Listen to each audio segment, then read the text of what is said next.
make sure. There we go. Okay. So I just introduced myself. Wendy introduced herself. Next, Alex Boetzel. Yeah, hey, good afternoon. Alex Bertzel with Earth Advantage, head of residential innovations. Thanks. Next, Ben Burnett. Ben Burnett with PAE. I'm a mechanical engineer and energy analyst. Thanks, Ben. Next, Kara.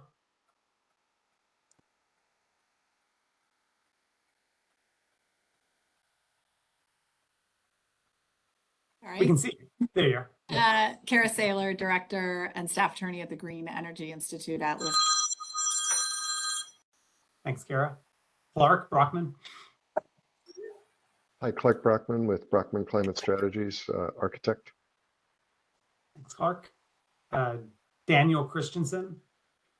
Hi, I'm Daniel. I'm with DAS at EAM. I'm the Senior Planner in Capital Planning, and I'm sort of taking over from Dave Wortman, who's our Sustainability Director. So I'm just kind of playing catch up here. Wasn't at the first meeting. Yeah, thanks, Daniel. Glad to have you. Thanks for joining. Yeah, appreciate it. JP. Yeah, hey, I'm JP Crow. I'm representing BOMA, Oregon, which is the Building Owners and Managers Association. I'm also a Senior Sustainability Manager for Unico Properties. Thanks, JP. Kathleen. Kathleen Belkayat with Energy Trust of Oregon.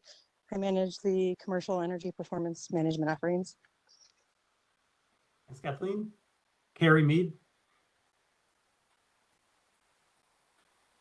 Good afternoon, everyone. My name is Carrie Mead, and I'm with Building Potential.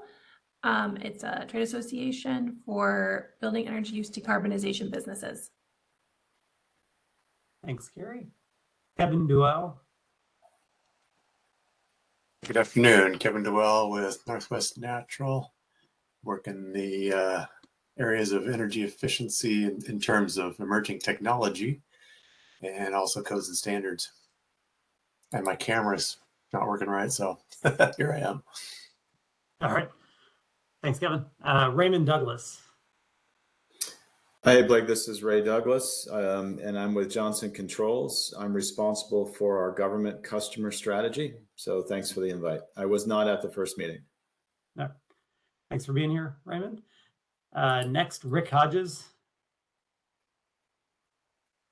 Oh, different camera. Rick Hodges. I am with Portland General Electric, and I'm on the customer solutions team.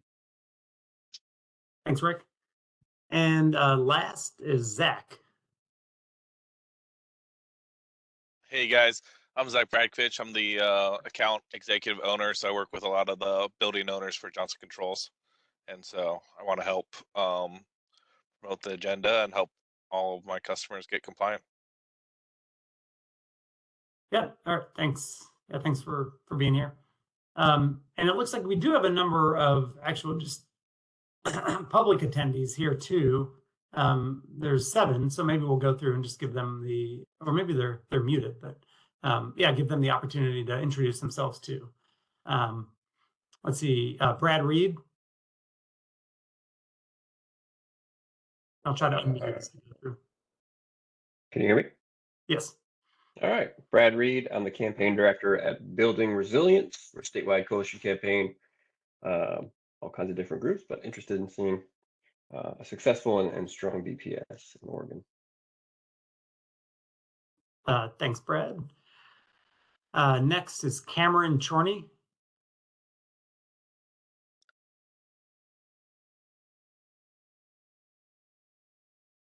Building science, energy and sustainability consultants. Thanks, Cameron. Next is Carmen Merlot.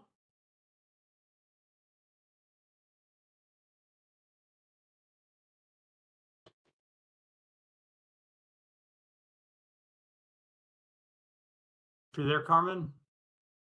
Yeah. There you are. Okay. Yeah, I think you had to unmute me. I think I did, yeah. Yeah, I'm Carmen Merlot with the Port of Portland. Thanks, Carmen.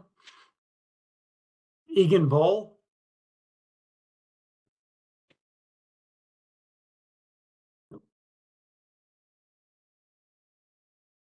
energy analyst with the Department of Transportation. Thanks, Egan. Grant Sheely. Hey everybody, Grant Sheely here from the New Buildings Institute. I'm a project analyst on the project here. Thanks, Grant. And Jim Edelson.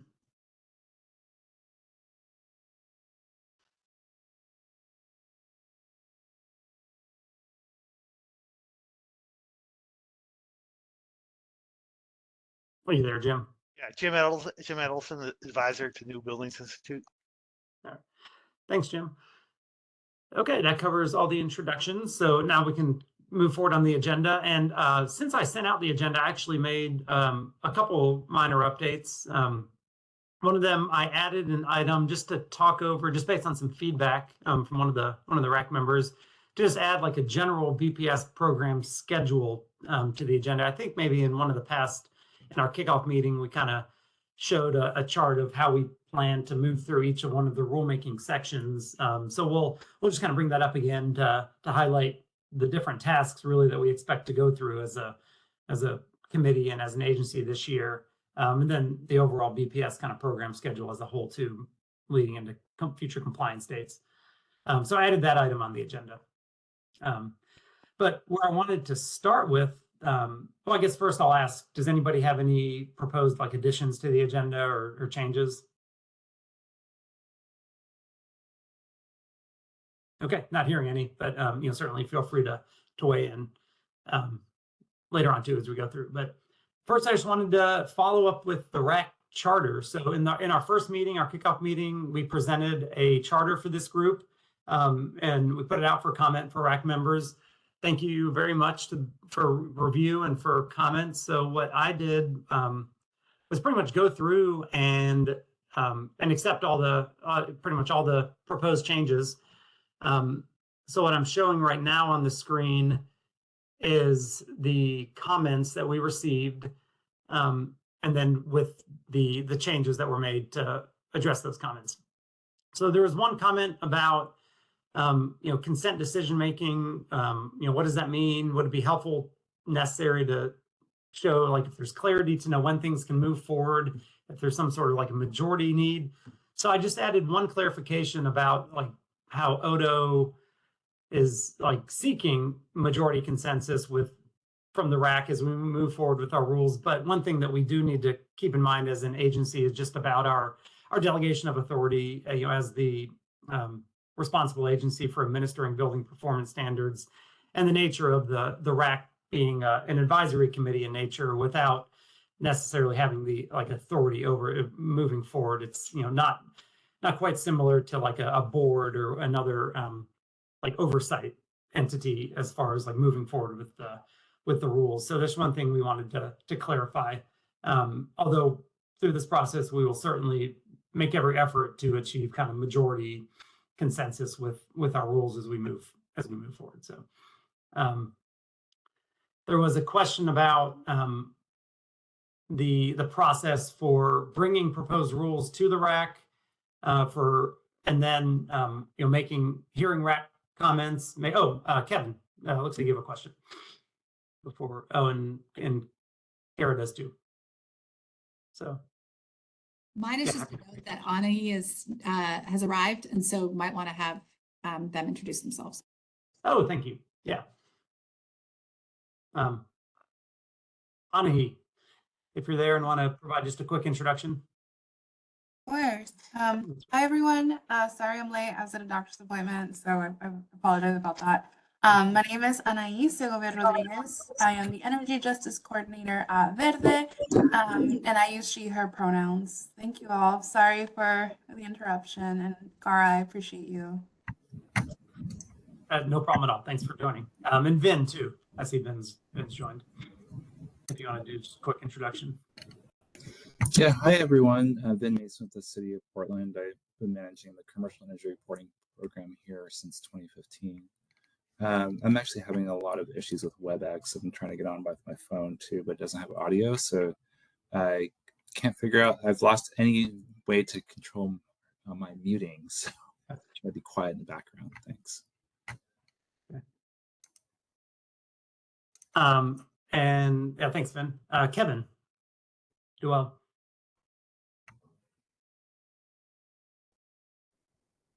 Do you have a comment or a question? We can't hear you if you're talking. All right, I clicked the wrong thing there. Curious, what is the definition of majority consensus? Because to my mind, it's either or. You have a majority, in other words, I think that's obvious, or you have a consensus, which means everyone agrees. That's a good point. So I think what I was trying to go for here was like a majority, and maybe taking the consensus off of there. You know, ideally we'd achieve consensus on everything, although, you know, I imagine there will be cases where that's just not possible. Sure. I mean, I think the original language was fine. You know, consensus is desired but not necessary. If there's not a consensus, I would presume there's a majority, you know? Yeah. I think just to clarify my suggestion here, like consent just means people may not be, you know, in favor, but they may agree and be okay with it. And so that's just, it's sort of maybe a little too much minutia, but that's just sort of a clarification that that's a consent is sort of helpful in clarifying that. Yeah, thanks, Kathleen. So would it be, should we remove go to and just go back to the way we had it initially?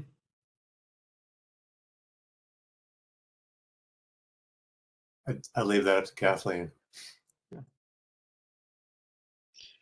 Yeah, I think it's fine. Just leave it the way it is. Okay. Yeah. Okay. Thanks. Got it. Yeah. Great. Appreciate it. I just had to change my view there. Okay.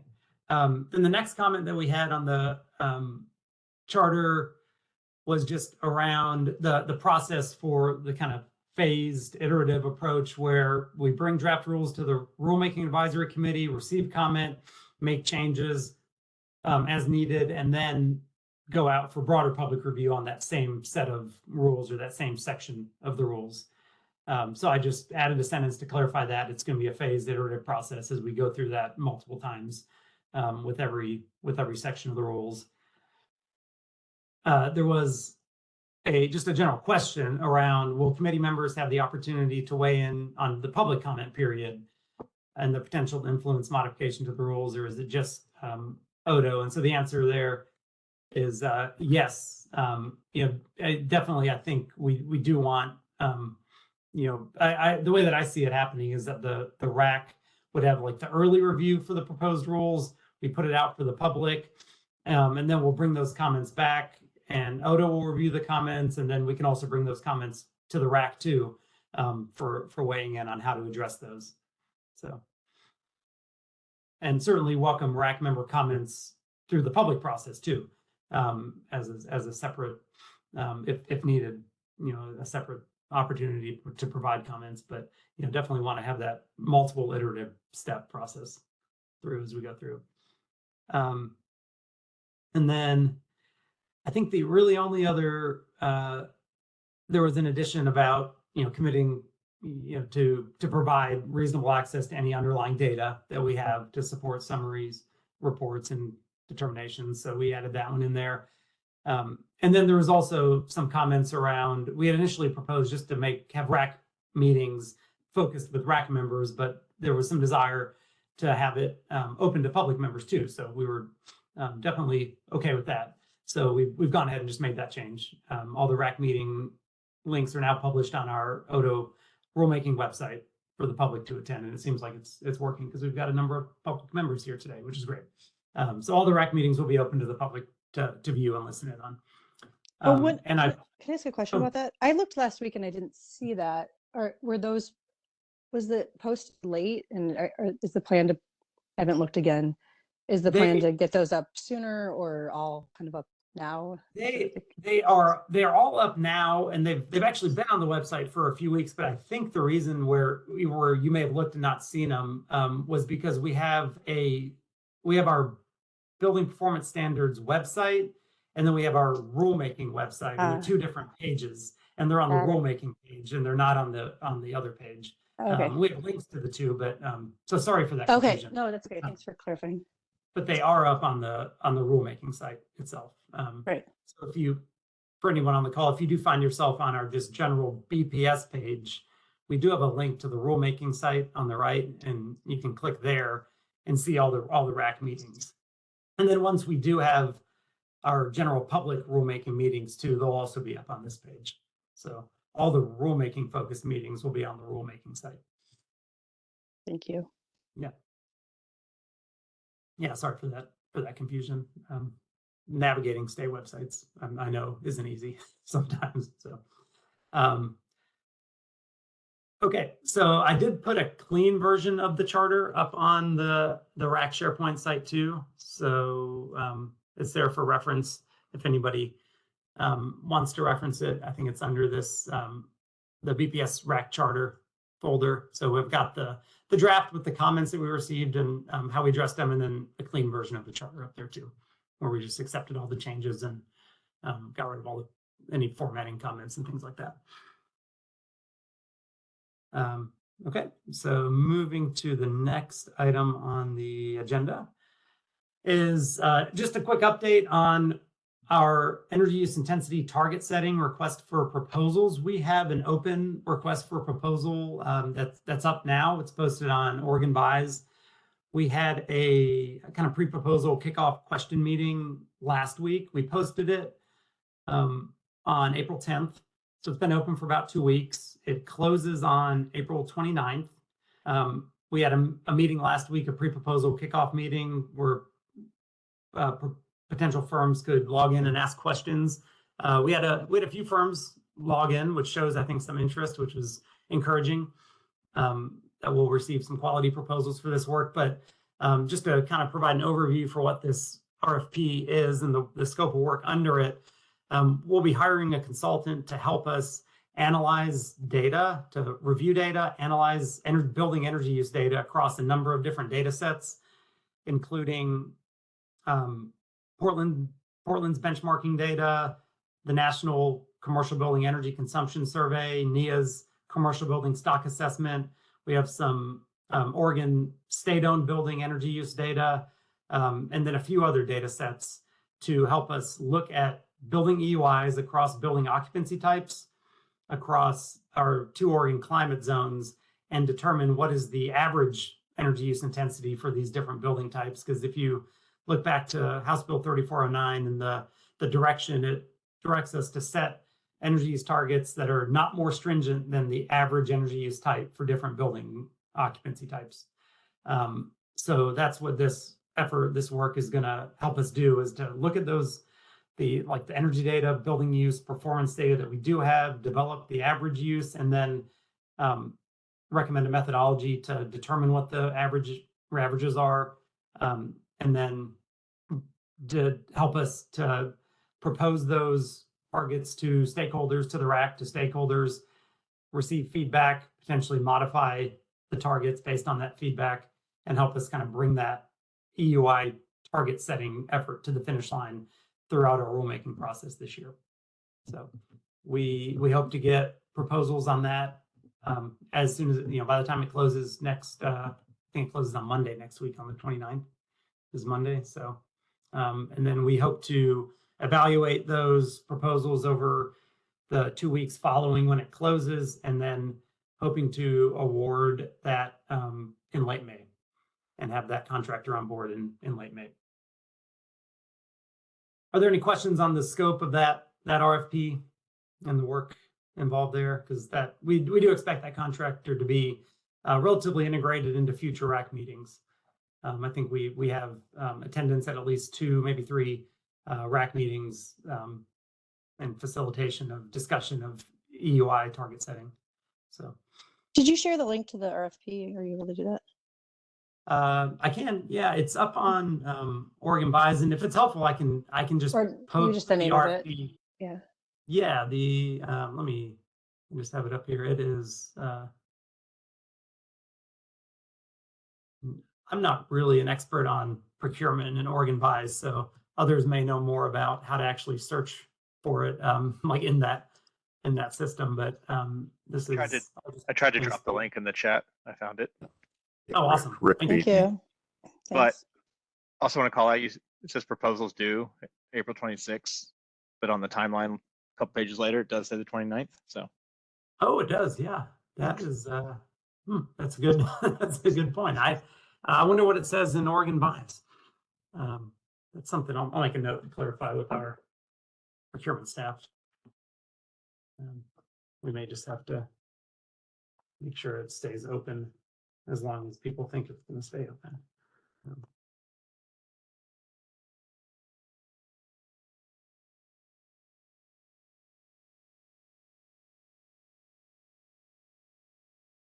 Great. Yeah, thanks for that note. Oh, someone said there's an addendum for this stating the 29th. So it looks like the 29th is the date. So yeah, thanks for that clarification. That makes sense.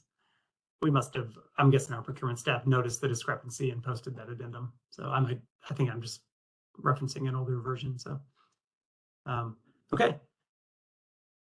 Any other questions on this RFP before we move forward? Okay, thanks. For that, the next item on the agenda is talking about our just general building performance standards program schedule. So I was just going to show a couple of Excel charts that we have up on the SharePoint site now. One of them, they're under this other references folder. So I'll talk just about like the general BPS timeline first.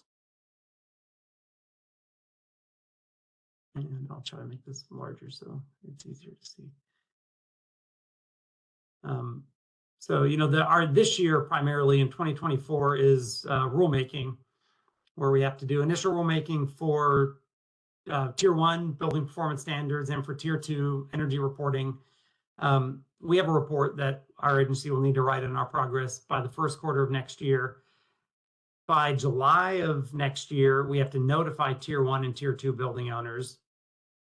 And we also have to convene a Tier 2 stakeholder group. And we've actually already started that process to gather interest in that Tier 2 group, because we do want to get some input on Tier 2 building requirements as far as just the energy benchmarking piece goes. That's part of this year's rulemaking.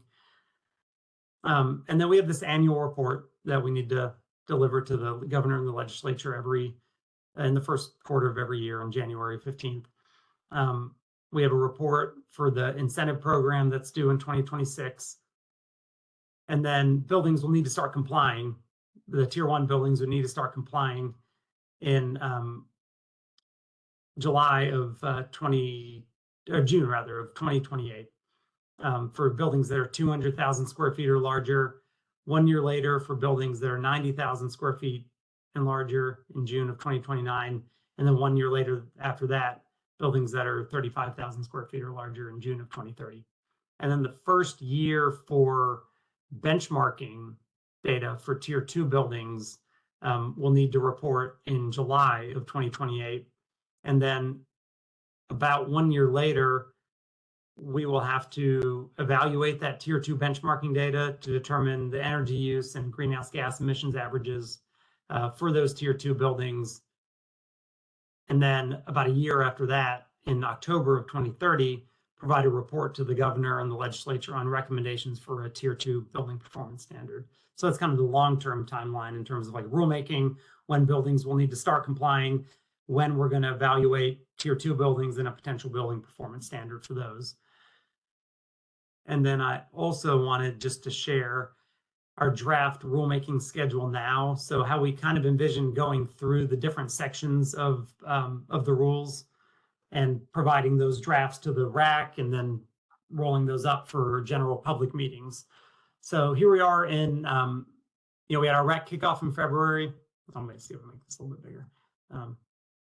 We had our RAC kickoff meeting in February. In March, we held a public meeting to go over building performance standards in general, the separate sections of House Bill 3409, and then we walked through the ASHRAE Standard 100 target.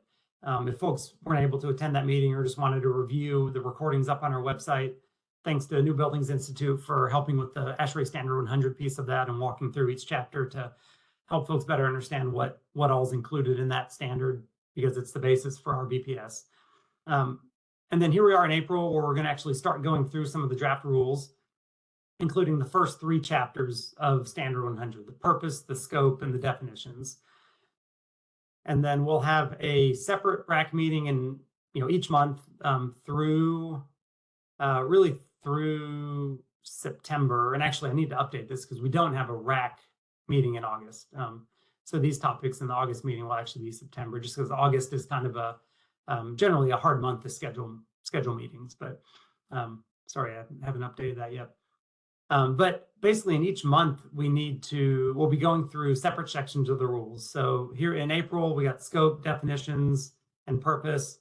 In May, hope to have a draft for the compliance requirements chapter of Standard 100 with Oregon, proposed modifications, the energy and emissions plan chapter, and then the operations and maintenance requirements chapter. And then in June, hope to be able to provide a first draft of the energy use target for RAC review. And then energy audit requirements. I do expect that the discussion of energy use targets is going to take at least a couple rounds. So we've got that scheduled for both the June and July meetings right now. And then other elements in the July meeting would be to talk about implementation and verification requirements, investment criteria, and then in August to cover the Tier 1 and Tier 2 reporting requirements. So these are all the standard 100 chapters that we'll go through. There are some other elements to our BPS that we'll need to build into our rules. One of those is utility data aggregation. So the legislation directed us to work with stakeholders to develop rules to define how, for buildings with multiple meters, how to aggregate those to report for building performance standards and for energy benchmarking purposes. So that's something we have scheduled now to cover in May, keeping in mind that some of these dates might shift too as we get into it, and maybe one item ends up taking longer than we thought. We might have to move some things around, but this is at least our draft right now. To cover the incentives program development in July, and then to cover penalties and violations also in that August meeting. So then the plan is here to have these public meetings that roll up basically 2 months of RAC topics in one public meeting. So we'll kind of take that in a phased approach, bring them to the public for review, and then that all leads up to our final rulemaking schedule, where we would need to file for draft public comment as part of the formal rulemaking process, our draft rules by the end of September, with the rulemaking public comment period being about a month and a half through October, and then our rulemaking hearing being held in early to mid-October with a final publishing of the rules, or November rather, rulemaking hearing in November, with a final publishing of the rules sometime in early December in order to be effective on December 31st. So I'll keep this schedule up, and I may make changes to it, but we'll try to keep a rolling kind of update to it up on the RAC SharePoint site as we go through the process. So, let's see, I'll pause there for questions if there are any. I have one, Blake. Yeah, you had talked about there's going to be, I can't remember which month we're going to talk about incentives. It might be July or August. Are we going to talk about the support mechanisms that the state will build to provide support to people trying to comply? Whether they be accelerator programs, which is what's happening in Washington, or other such things? I don't know if that'll be part of our rules or just separate discussions, because I mean, I'm very interested in the partnerships that we can have to support building owners with complying and working with utility programs and others to help develop these programs, that maybe aren't necessarily operated by ODO, but that are complementary to the BPS process. The way I understand it in Washington is that a lot of utilities have developed these programs to kind of understand what the BPS requirements are and then help building owners to comply with them, that maybe aren't necessarily administered by Commerce up in Washington, but that help building owners to meet the Commerce requirements. Yeah, I think that's somewhat true. I guess in the spirit,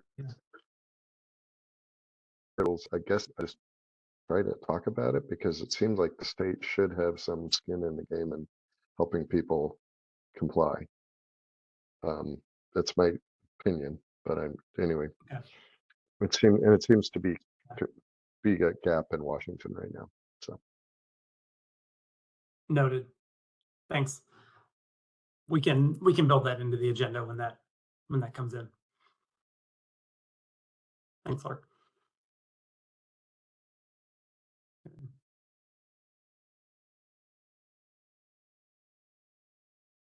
Okay. Any other comments on the just kind of general framework and schedule for rulemaking? Okay. Thanks for those comments. Let's see. Next up on the agenda is actually just going through the draft rules.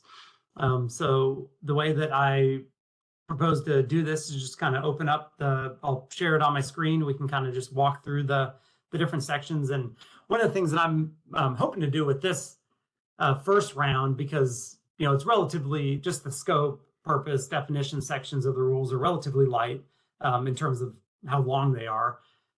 Just to kind of use this as a test to see how this process goes with reviewing the draft, talking about it during the RAC meeting.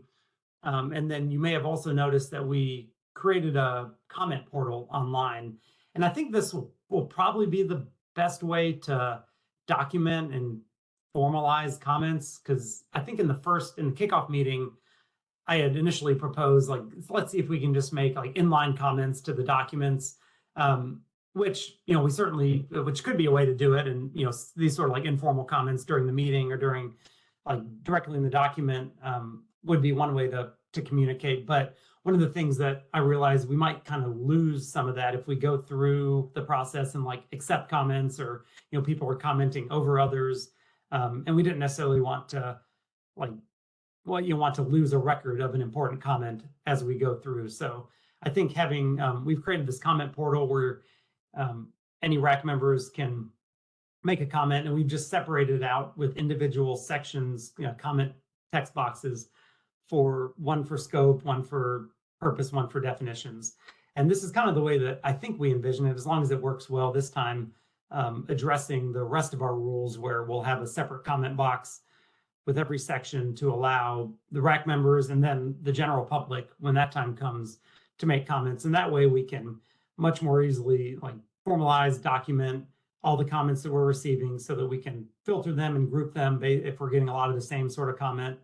And then you just make sure that we have those and can provide a way that we're tracking how we respond to these comments, because I don't know that we'd be able to really track responses that easily using inline track changes comments in the documents either. So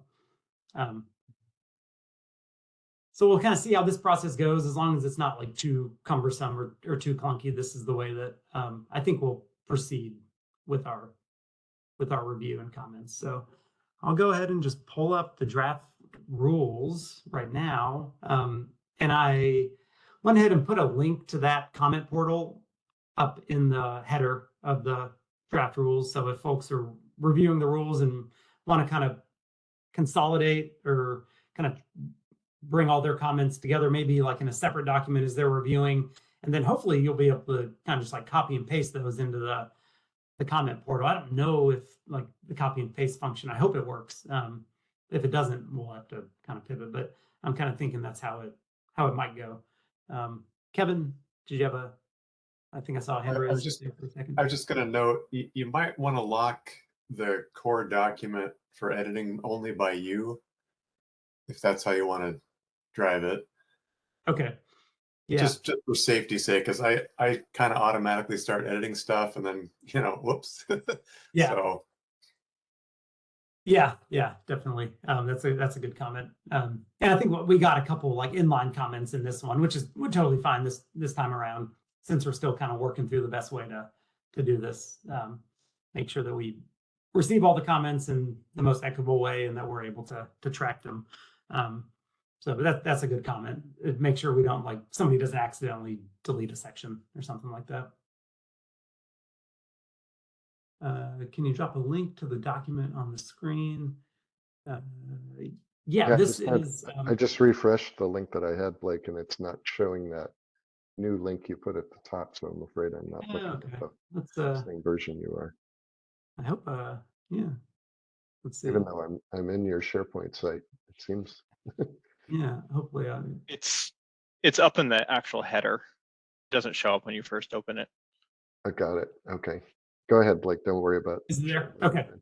Great. Okay. Cool. There it is. All I'll right. change my view. Cool. Same issue. Okay. Cool. Yeah, SharePoint is fun sometimes. Okay, so I guess we'll just kind of walk through the rule document, the draft, and I'll kind of talk through the changes that I made, and we can kind of just go from there, have open discussion as we go through. So with the purpose section, the modifications. So what I did basically was just take ASHRAE Standard 100, did a the Word version of that, copy and pasted the 3 sections from ASHRAE Standard 100 2024 into this document, and then made modifications from there. So where you see like the original language came straight from the ASHRAE Standard 100 document. So the modification that I made to the first section 1.1 just removes the reference to the standard establishing building greenhouse gas emissions requirements, because Oregon's standard BPS is based on site energy consumption, not greenhouse gas emissions. So just to remove confusion for clarity,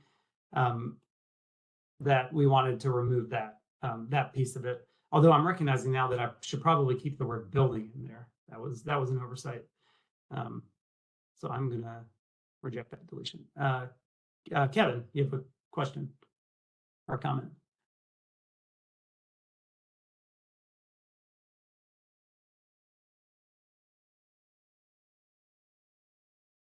I thought I saw your hand raised, Kevin.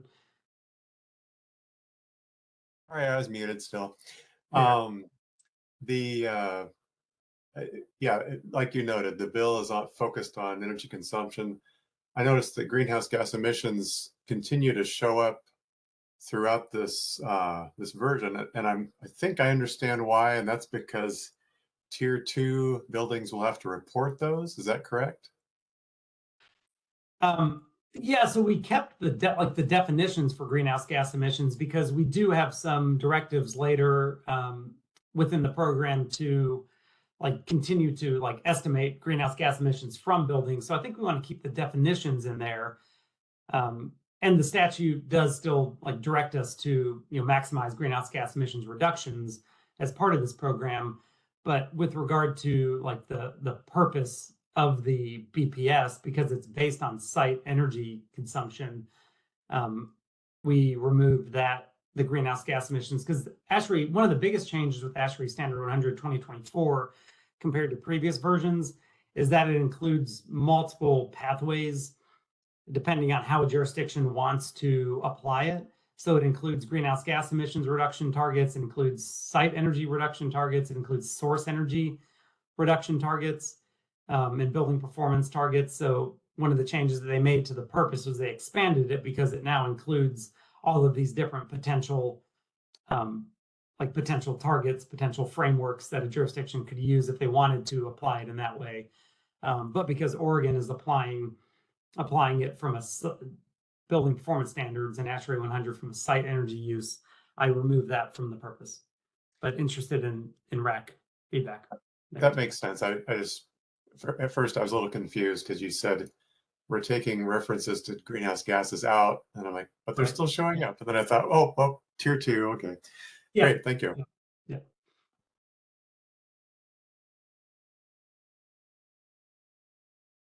Okay. And then the final sentence that I added to this paragraph: in adopting the standard, the Oregon Department of Energy seeks to maximize reductions of greenhouse gas emissions from covered commercial buildings. That is just a direct copy from one of the directives in House Bill 3409. So even though we're removing it really from the because it doesn't establish greenhouse gas emissions performance levels for existing buildings, but it is part of the program's purpose to reduce greenhouse gas emissions. So while we're not setting explicit greenhouse gas targets or performance levels, that is one of the overarching goals. So we kind of removed it from the target setting sentence, but then still added that overlay to the overall purpose. And then similarly in item A under 1.2, our standard will not set operational greenhouse gas emissions targets for buildings. So I removed that piece in there. And then under scope, just added the sentence that the standard's mandatory for all covered buildings in Oregon. And ASHRAE 100 includes this sentence at the end that the standard excludes industrial and agricultural processes in buildings which energy consumption and emissions targets do not include those processes. I removed that because the way that the statute addresses agricultural and industrial uses, where it doesn't necessarily just exempt those uses from the energy totals, but it exempts those buildings as long as they meet certain criteria. So those are still covered, like covered buildings in Oregon, but they would need to document their exemption, apply for an exemption, and be approved for an exemption. So they'll still be reported to ODO, but with a qualifying exemption. So it's not that like a building will be able to take their total energy use and then subtract out their industrial and agricultural uses from that to determine their EUI and whether they meet the target. It's just that if they are, by definition, industrial or agricultural use, their building would just be exempt from meeting the targets. So that language was clarified within the scope there. And then moving on to definitions, most of the additions to the definitions section were just pulling in definitions from the bill, from House Bill 3409. And I tried to make a note out in the sidelines about where each of those definitions came from.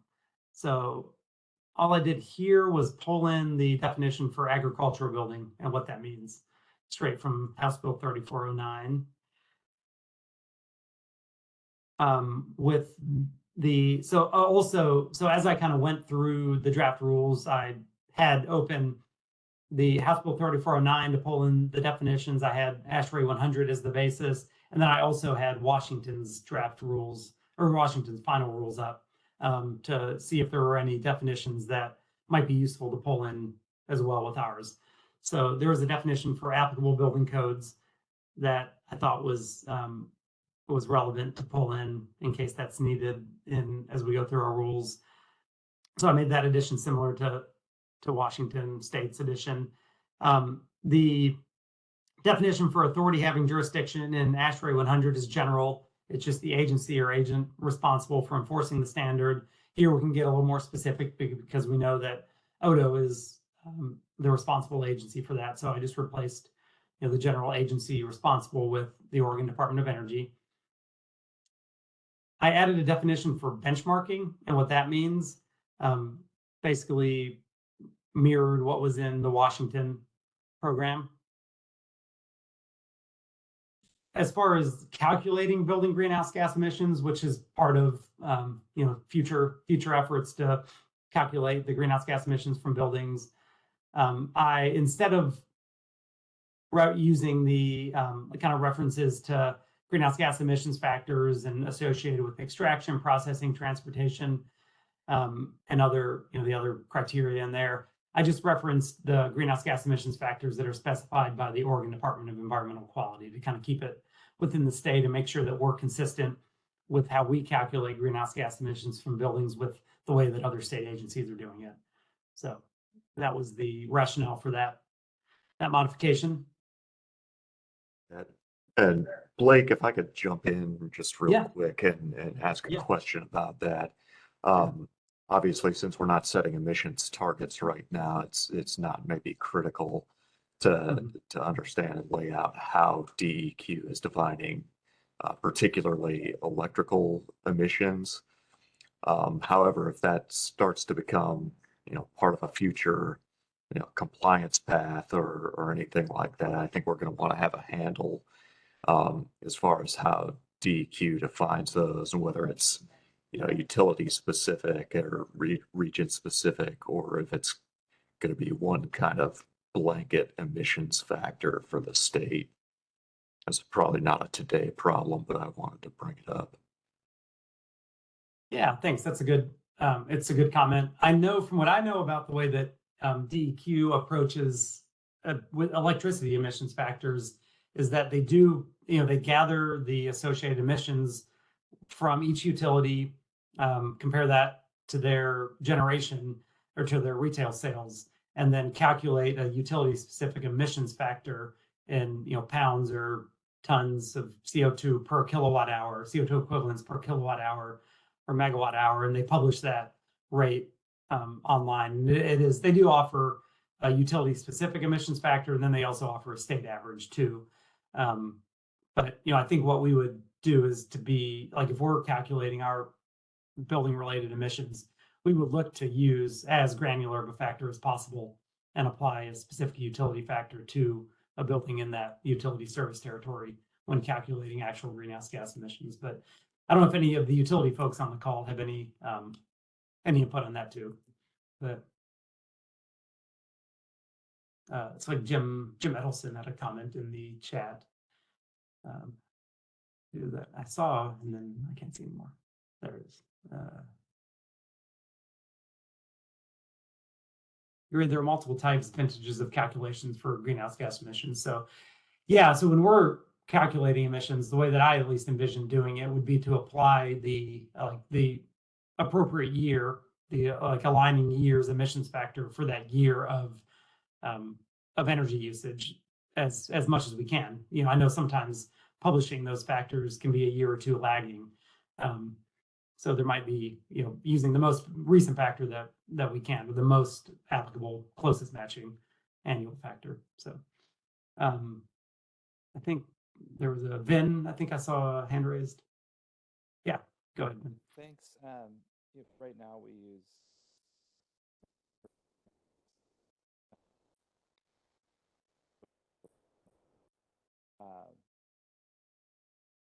as you noted, they are also somewhat good. Like we'll have a good water year in the Northwest, and it skews towards better greenhouse gas performance. So it seems like we're always like 2 years behind on the E-grid factor that's used here. And so we are planning kind of similar to this proposal to transition to utility specific greenhouse gas factors, and I think DEQ is the right way to reference that. I think a challenge might be just whose responsibility is that, because with Portfolio Manager, it spits out the data, we connect to it, we actually post report, and then we connect, and then we have access to the E-grid factor. As far as I know, we are not able to change that within the reporting system of Portfolio Manager, and so we have to back calculate, take out the E-grid factor, and then apply the utility specific factor. So just something to be aware of, that this might not be on the user end, but on the back end by ODA. Yeah, thanks. And I think that would be our approach to, I know that Portfolio Manager will calculate your greenhouse gas emissions, but it uses that general regional E-grid that, at least from my perspective, is useful, but it's not particularly accurate for like specific buildings or for Oregon State when we're evaluating our emissions, particularly relative to like our statewide emissions and our achievement of our greenhouse gas emissions goals. It might overstate the greenhouse gas emissions from some buildings and maybe understate it from others. So we just want to get as granular as possible to help us inform achievement of our goals and actual progress. So that would be our approach too, is to do a sideline calculation that's outside of Portfolio Manager to calculate greenhouse gas emissions using the most appropriate emissions factors that we have.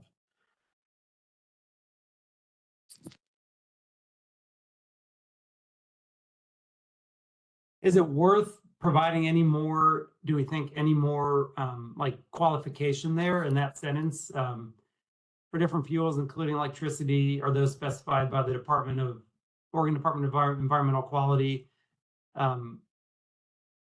Is it worth providing any more qualification there for like as specific for a particular year and utility? Would that be useful?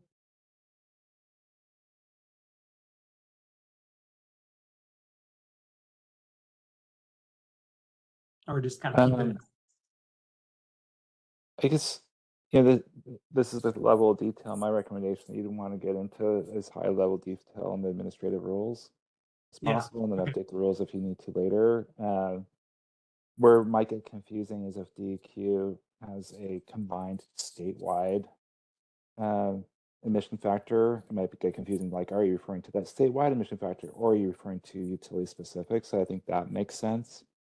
The specific year, though, the reason why we haven't used DEQ's emission factors in the past is because they were not very timely either.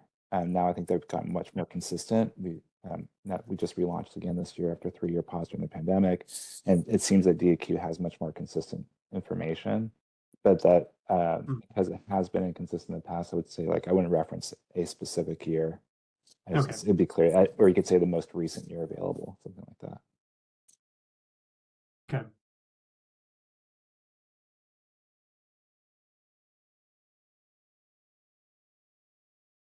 Okay, thanks.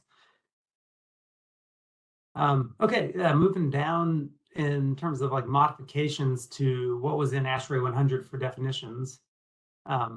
Let's see, we have conditional compliance, and I basically just pulled the conditional compliance definition from Washington's rules to make sure it was kind of mirrored their process too, which is that conditional compliance is a temporary method that a building owner can use to demonstrate that the building owner has implemented required energy use reduction strategies when the building owner cannot demonstrate full compliance with the required energy use intensity target.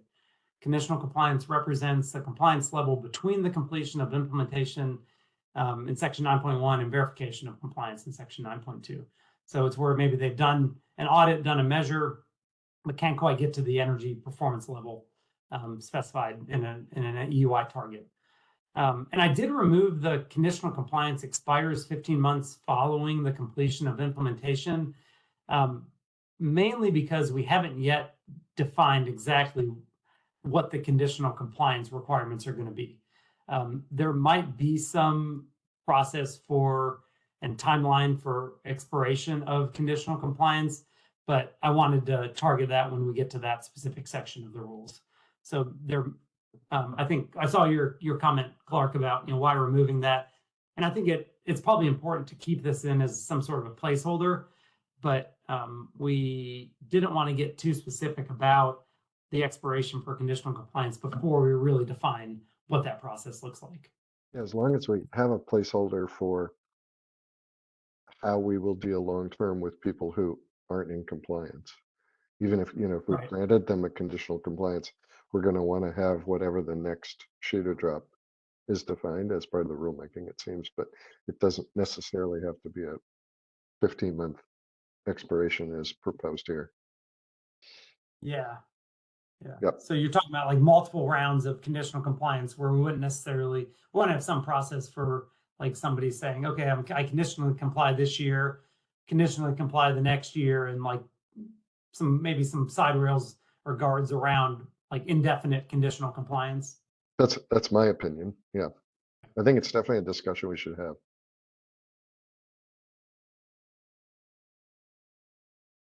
And my apologies for commenting in the document. I'll move my comments to your comment form after the meeting. So. No worries at all. Yeah, no, we're still kind of figuring out the best way to do this. So yep. I appreciate at this point comments in any form. So.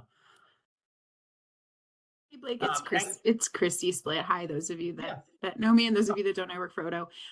Clark was saying he might go in and move his comments. You don't need him to do that, right? No. They can stay in there. Yeah. If you have additional comments that you want to make in the comment portal, please feel free to do so. But no, if you've made comments in the document, those are received. Okay, thanks. So, yeah. Yeah, thanks, Christy, for that clarification. Okay, the next definition that we added was just a covered commercial building, and this is straight from the statute. It's a tier 1 or a tier 2 building. Eligible building owner, that definition is also straight from House Bill 3409. The definition of energy is also straight from House Bill 3409.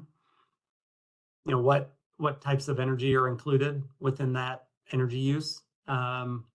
Rick, I see a hand raised. Rick Hodges. Yeah, I was curious if I've seen building and building site used. Are those the same? Start to get into renewables and thinking, does the solar have to be on the roof, or can it be in the parking lot, or just kind of that kind of site is not defined, but sites used kind of throughout in conjunction with building. Mm-hmm. Yeah, is there a specific area where you're seeing site that that maybe we need to now that clarify? you're on energy, I was kind of like holding because it's in there and it says, electricity, unless it's generated at a building site.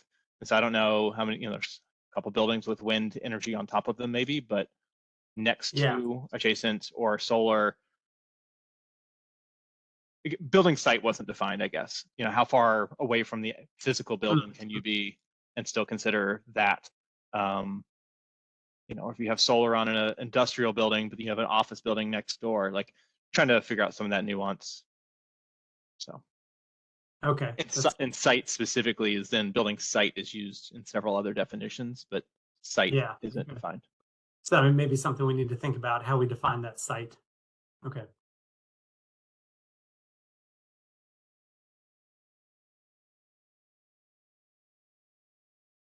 I want to add on to what Rick just pointed out, and experiences we had with single meters versus serving one single building versus 1 meter serving multiple buildings, which is very common in like institutional campuses, but within other kind of building scenarios too.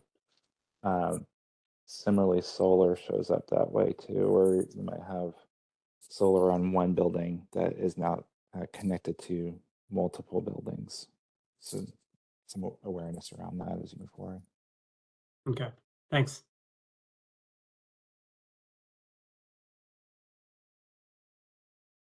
Okay, moving down the line, the definition of energy use intensity is straight from House Bill 3409.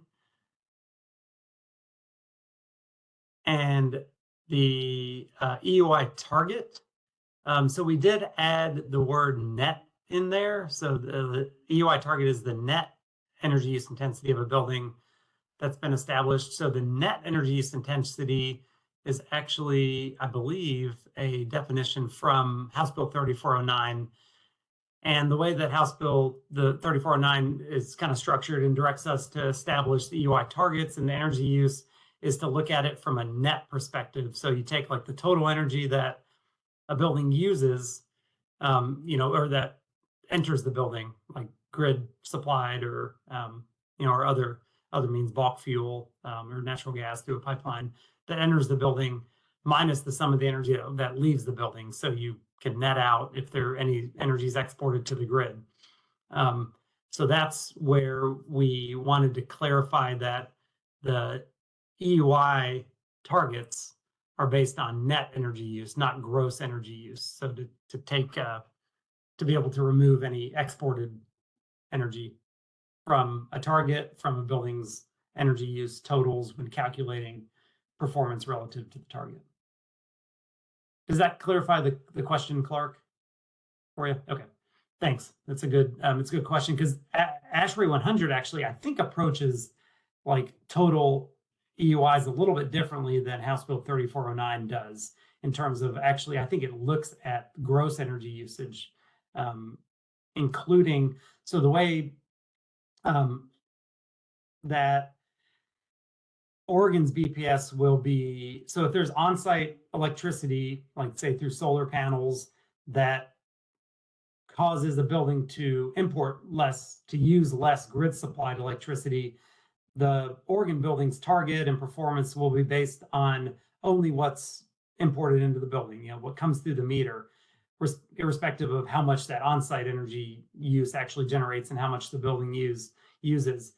But ASHRAE 100 would actually add together the imported grid supplied electricity plus any energy the building uses from on-site solar when calculating a building's total energy use, and use that to calculate its total EUI, whereas the Oregon factor would only look at the imported energy use. when calculating energy emissions. So this is one thing that we'll need to make sure to align and to coordinate as we go through ASHRAE 100 and the development process. Yeah, there'll be a bunch of people in the industry who are used to calculating UI per ASHRAE for all the other things that they're working on. And I think ASHRAE actually updated it with this round. If I remember right, with this 2024 version, it was different in the last version. So, yep. Yeah. Thank you. Yeah. Alex. Yes, I'm wondering, does it include the reduction of EV charging, so that as considered as exported energy? So this will be one thing. Yeah, it does. So when calculating a target, when calculating performance relative to a target, a building owner would be able to remove from their energy use total any energy that supplies EV charging.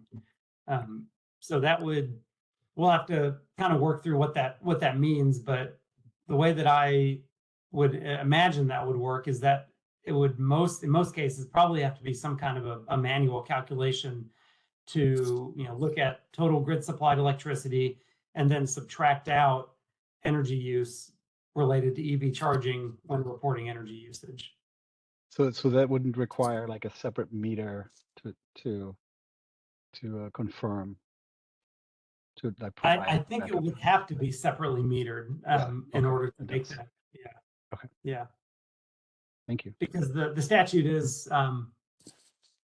clear, and I think I pulled that in maybe somewhere. But it is in. I know it's in the statute around the total energy use does not include energy used for transportation. Oh, here it is. Oh no, wait, no, that's not it. Sorry. I know it's in there. Sounds good. Yeah. Thank you. Yeah. Thinking about that a little bit kind of in practice here. So a lot of EV chargers that are out there right now won't be separately metered. So let's say I'm a property owner and I already have EV chargers, and then now I have to comply with the standard. Is this essentially requiring me to get a separate meter, or are the rules basically going to say, like, if you want to not have this EV consumption going towards your net side EUI, then you would have a choice to separately meter? Because there will be some challenges where folks will feel like that's not that cheap to separately meter all the EV usage.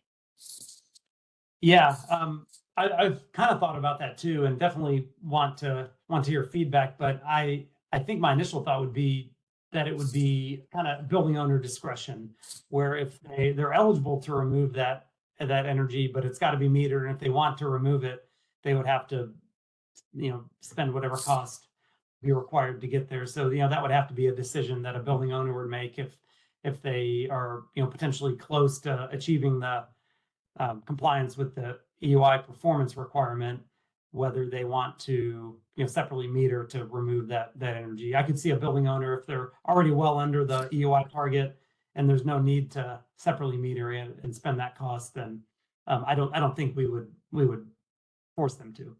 So the only, if I can comment on that, the only thing is, if that sounds like a disincentivizing EV charging, right? If you add additional costs, especially if it's existing. So if a building owner goes to the expense to provide EV charging, and then it gets kind of penalized by having to add additional infrastructure to make it count, it's not, maybe this is part of the incentive discussion, or so how do we don't disincentivize other greenhouse gas reduction efforts like EV charging by adding additional hurdles. Yeah, I mean, I guess I'll throw out there too, there's always the potential for like an estimation, like a certified estimation of EV charging that maybe a building auditor or the qualified energy manager provides. I don't know if that's pathway. And I'm honestly not familiar how other states maybe have treated this either, but that's something we can look into. Clark. Yeah, I was just going to, I don't know if it makes sense. It's a question for the whole group. Does it make sense to grandfather certain things like that in? Because if people made early adopter investments in things like EV charging plus battery storage plus solar or any of those, any combination thereof. It would be a shame to have these rules force an early adopter to go back and make additional investments when they were doing things that we're probably now encouraging with the building performance standard. It's a tricky business, but it seems like we should be thinking about it.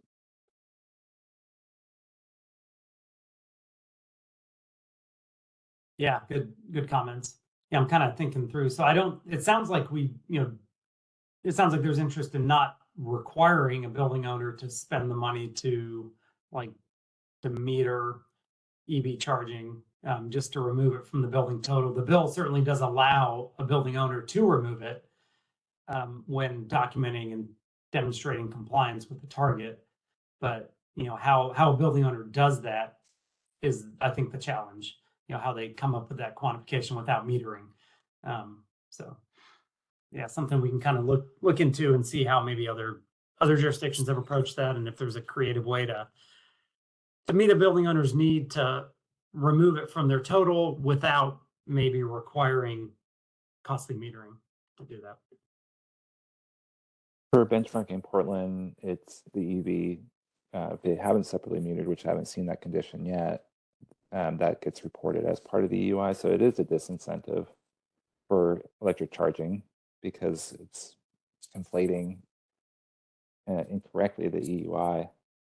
I think you're on the right path, and we would want to correct to that too. Like we would rather see that sub-metering to more accurately reflect the building EUI. I'm just thinking through the net solar too. That we do gross EUI, and it is more challenging because we're trying to monitor energy efficiency, but it's challenging on the user end. I think the net metering, if I'm understanding correctly what you're referring to, would actually simplify it, and that it's just here's what's incoming, and then that's preferable from that kind of property manager standpoint, I think. But also is that essentially kind of allowing solar to be a strategy to improve EUI versus energy efficiency? Not that there's anything wrong with that, but it seems like that would be now a strategy to add on to maybe a future investment. Am I understanding that correctly? Yes. Yeah. So that's if I'm understanding the way you're saying it. Yeah. So it wouldn't penalize a building owner if you're looking at net energy. It wouldn't penalize a building owner for putting on more solar. If you're looking at gross energy, a building owner could offset all of their grid purchased energy with solar, but still have to deal with counting that solar provided energy for their building's EUI. But if you're looking at net energy, a building owner could feasibly meet a EUI performance target by a combination of energy efficiency measures or on-site renewables that reduce their grid purchase energy. So it would, I think, open up more pathways, more strategies for compliance. And also, I think you're right to simplify reporting too, where you're just looking at incoming energy minus any exported energy. And you're not really concerned with how much on-site energy you're generating with renewables.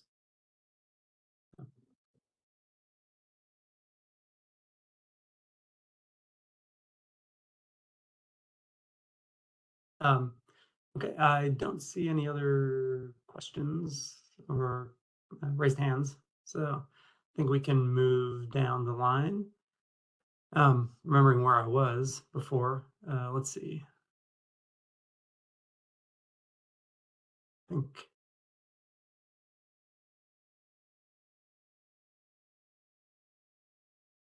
was I at net? No, shoot. Where was I? Oh no, I was further down. That's right.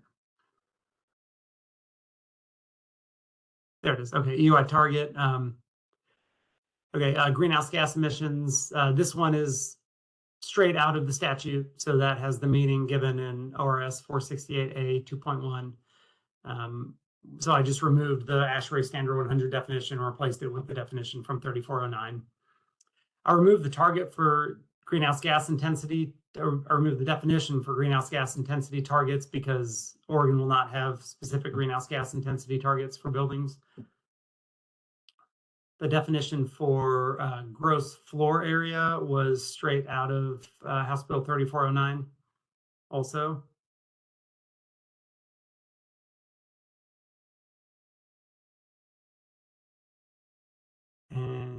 let's see, moving down the line.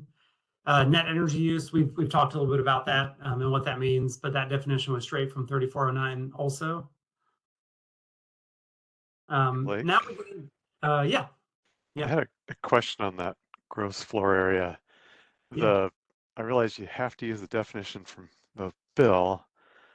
Unfortunately, the sub definitions below for commercial and residential, I don't say they contradict it, but it's just a bit messy because one definition says it's the outside edge of the exterior wall, and then the sub definitions it talks about the center line between demising walls and things like that.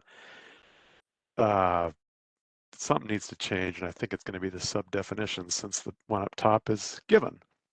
Yeah, so I think what we probably want to do, unless there's any like elements in here that are not contradictory, what we should probably do is just strike, and I think I probably meant to and just didn't do it, is to just strike the definition from the ASHRAE standard 100 target and just directly reference what's in 3409. Oh yeah, that would make sense. Yeah. Thank you. Yeah, thanks. Good comment. Yeah, good one. And that's consistent now with portfolio manager. I think it could get really confusing because portfolio manager already has so much guidance built into it. If you had a different definition, then I'd say as you're doing that, just reference the definition in portfolio manager because that's what folks will be seeing on the compliance end. Okay, thanks.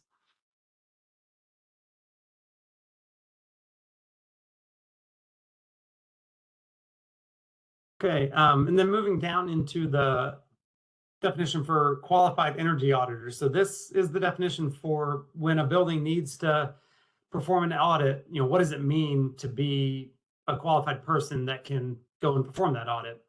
The standard 100 includes a few different criteria for what that means.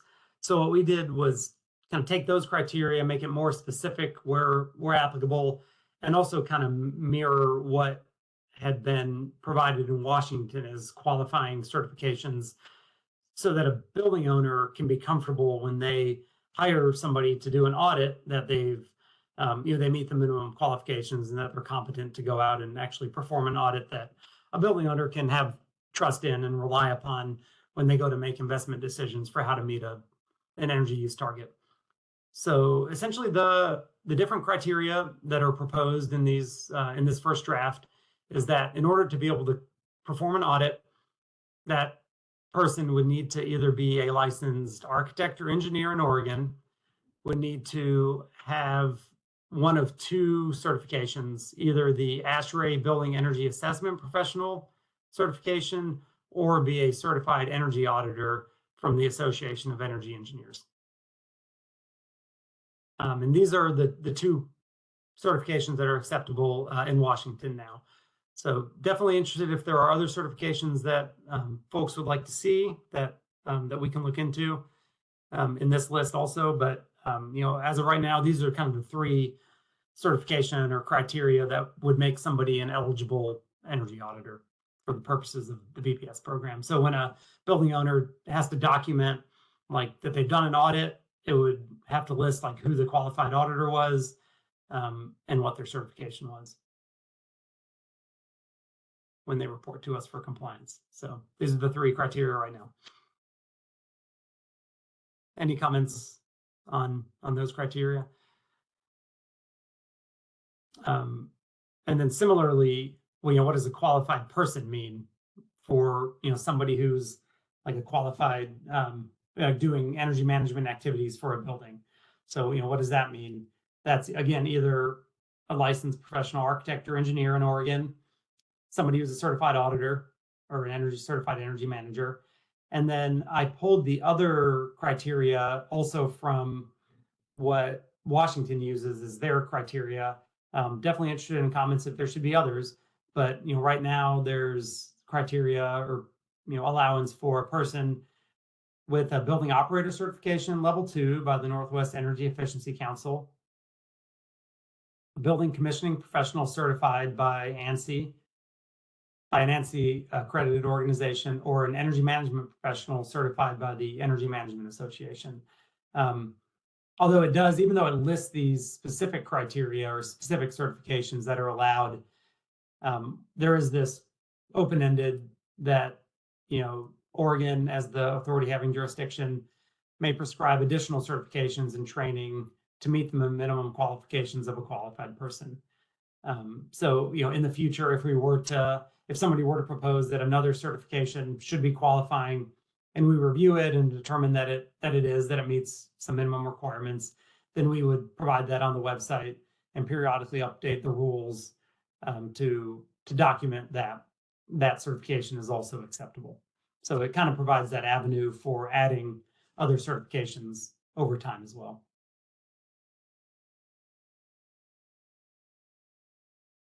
And then I also just pulled the definitions for savings to investment ratio and semi-heated spaces from House Bill 3409.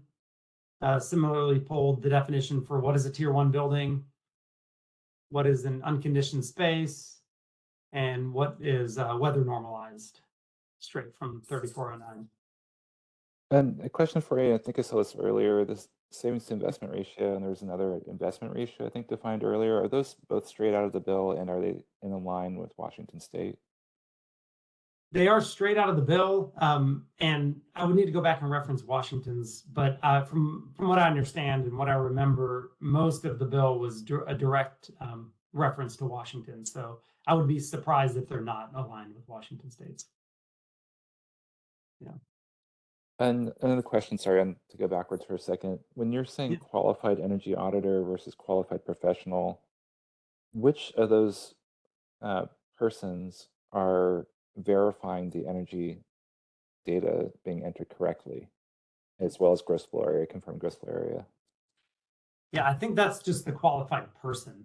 The auditor is the one who's doing the audit, identifying measures. But I believe the person who's just verifying areas and energy use would be the qualified person. It wouldn't require an auditor just to report energy usage and EUIs into the system, but it would require that qualified person,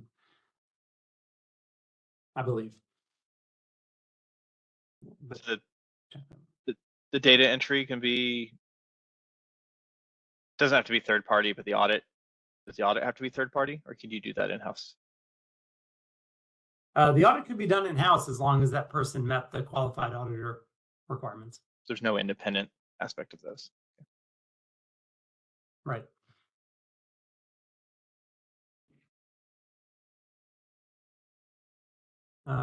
Looks like Clark has a hand raised. Yeah, and this goes to the comment that I put in the document around the weather. And it's kind of a high level question, but it seems like what we're seeing in the industry is we're getting more and more clients asking about future weather as part of the predictive modeling that we do to make their buildings.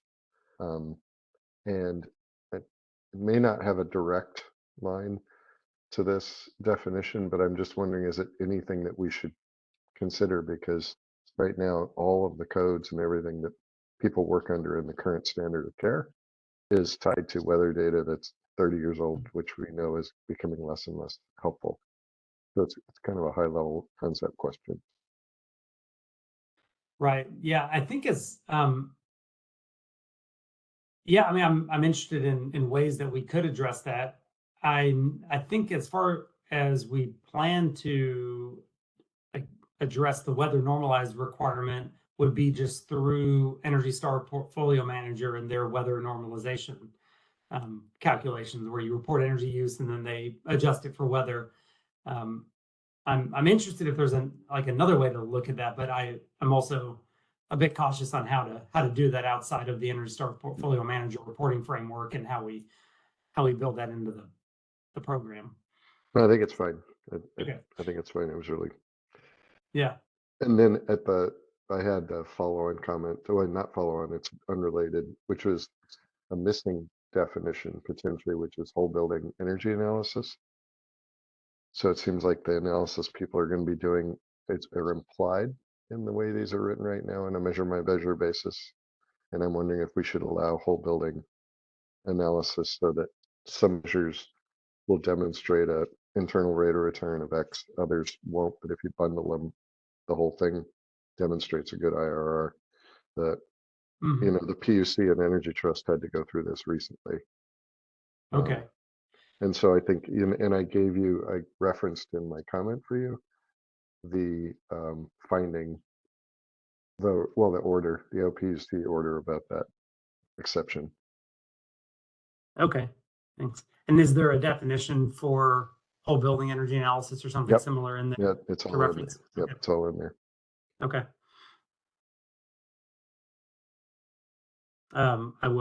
We will look at that.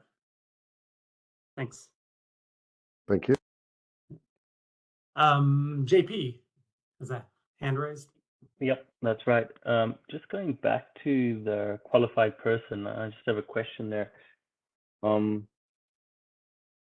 That qualified person, is that, I'm just trying to understand the scope of that. Is that a person that would audit the reports before they get sent out, or is that the person compiling the report?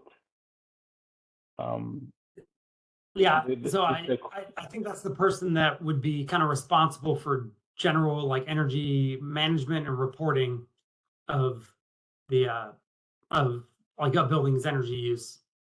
I guess the only concern there is, you know, within the, you know, commercial building sector, there are professionals working in those companies that are responsible for doing, you know, carbon accounting and reporting to various third parties, including, you know, State of Oregon.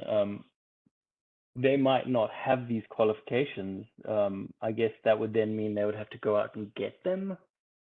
And I'm wondering if there's some way that you can capture that experience that's in the industry, like a certain number of years of experience, or another way of like capturing those professionals, you know. Otherwise, it's just going to be adding an expense, because then the company's going to have to hire a third party when maybe they don't need to. Just an idea, because it just seems like could be a little bit a difficult wrinkle for commercial property companies that actually have sustainability departments. Right. Okay. Yeah, I understand. Thanks for the comment.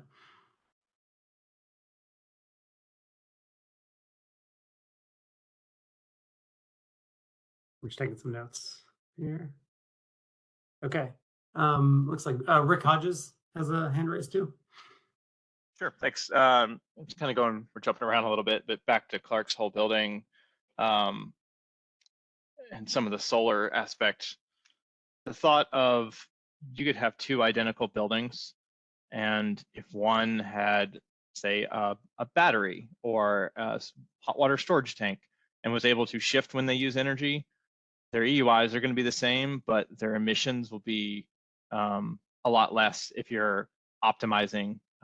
There's been a lot of more recent work on grid optimized buildings, and others on this call could probably speak to that. But I know that's not really captured, and that's, you know, more cutting edge. But the idea of a battery and shifting when you use could actually be one of the bigger greenhouse gas, you know, reduction approaches, and it's not really captured by EUI. So Park's whole building kind of triggered that thought for me, but not sure how to address it. Maybe out of scope. Yeah, thanks for the comment. It's you know, definitely something that we support. Demand flexibility is you know, I think a valuable component to building operation. But I think it might be somewhat, as you mentioned, kind of out of scope of the building performance standards, just because they are explicitly based on site energy use and not without necessarily taking into account any sort of demand flexibility components in there too. Yeah, so just definitely a great thing, but yeah. Maybe tie back to the solar as well, though. I mean, we don't want to just encourage adding more solar without that flexibility of when it's coming back on. And it does have a pretty big impact on emissions. So, yeah. Yeah, understood. Thanks. And then as far as other modifications to the definitions, I think that was actually it. The ASHRAE 100 does include these abbreviations and acronyms that honestly I kept in there. Some of them probably aren't all that useful for BPS purposes, but just because they're part of the standard and they're probably used elsewhere in the standard, I figured just to kind of keep them in there. We probably can remove the ones related to greenhouse gas intensities and targets. There's kind of engineering specific abbreviations for things like fault detection and diagnostic and spatial daylight autonomy, VAV, and things like that won't be real applicable for, I think, most BPS users and building owners, but they're part of the standard, and I don't know if keeping them in there really causes any harm other than just taking up space in our rulemaking. So although as we go through the process, we might recognize that there's a need to add other acronyms in there too, just for definition to make sure that they're clear. So, and that brings us to the end of our draft rules for purpose, scope, and definitions. Again, if thanks for all the great kind of comments as we walked through these today. Definitely took notes, and we're recording this, so we'll have it as a way to go back. But certainly encourage anybody that wants to also provide comments in the using the comment portal, and that way we have them as a kind of documented comment. If you made comments here, don't feel like you need to go back and like re-enter those comments. But if there are any new comments that you want to provide, then please do so through the portal. That would be great. I guess I'll just take a moment and pause to see if there's any other questions or comments with regard to the purpose, scope, and definitions draft that we just went through. Yeah, Blake, it's Ray Douglas. Just listening, taking a lot of notes here. I made some comments in the portal. I just want to say thank you for pulling this together and giving other people an opportunity to weigh in. Appreciate it from Oregon's perspective. Thank you.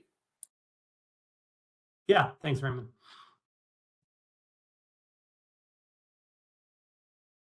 Okay.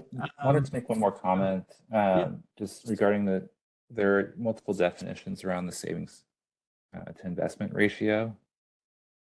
And my concern would be that if that's not very clearly defined, because there's some cost estimating involved in that, that would be an easy out for compliance, that just to kind of simply say, oh, this is, especially if there's not a verification or any certification around it, or a licensed professional, like putting their license on the line around it. That I've been concerned from the beginning when I first read the language in the bill that if I had a property, I might see it as like, oh, this is the loosest part of this compliance, is that these are easy numbers to kind of say like, oh, like you could back calculate this is the savings investment ratio that I need to not comply, and then play with the different versions of what's the data that's out there, and there's lots of data sources. So I do get concerned about that, and I would be, if this is the identical data to Washington State, I'd be advising you all to really check in with them to see how that's playing out in terms of compliance, and what is the how do you even enforce something like that? Okay, yeah, noted. Thanks. I appreciate that comment. That's a good one.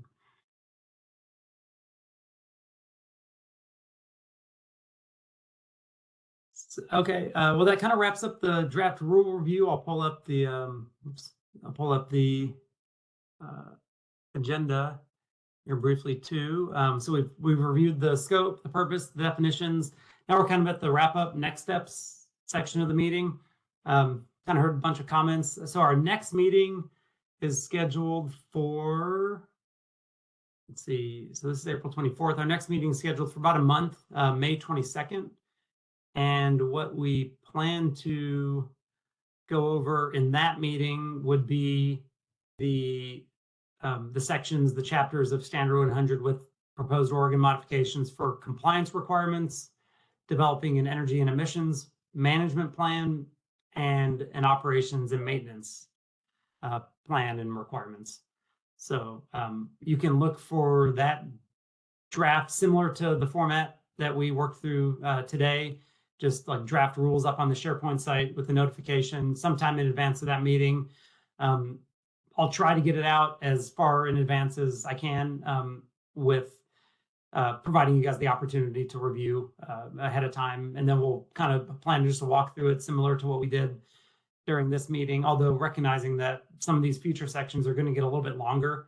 So we may have kind of a more streamlined review process where we focus on maybe certain parts of the rules and then rely upon the committee to spend some time reviewing outside and submitting through the comment portal, and then coming prepared to the meeting to make comments on elements of the rules that are particularly of concern or that you have questions on. So, because I think these drafts rules were just a few pages long, but in future meetings we'll probably be reviewing draft rules that are tens of pages long. So 10, 20, 30 pages long. Are there any other questions or comments at this time? Happy to chat anymore if there are any. Otherwise, we're Kara, go ahead. Yeah, first I put a compliment in the chat for you, just really appreciating the way that you provided the draft rules in advance with the red line and the comments explaining why you made the changes. It was really helpful to just sort of the ground running today. Just curious about the comment forms. Might be helpful. I know I always learn from others. Do you anticipate that you'll provide comments to the RAC members? Just it often inspires dialogue or thoughts, things thought of. So just a flag to maybe think about how to provide that information to us. Yeah. So are you saying you're interested in, like, after we receive comments, making those available to other RAC members? Yeah. Yes, exactly. Yeah. I don't see any problem with that. I think we can do that.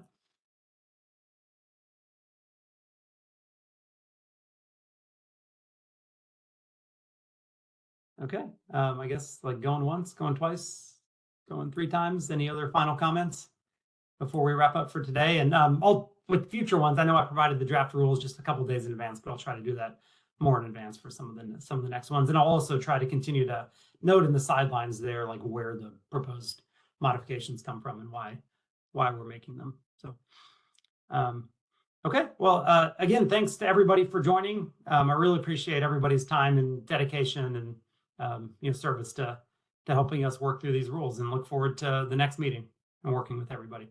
So thanks a lot. Have a great day. Thank you.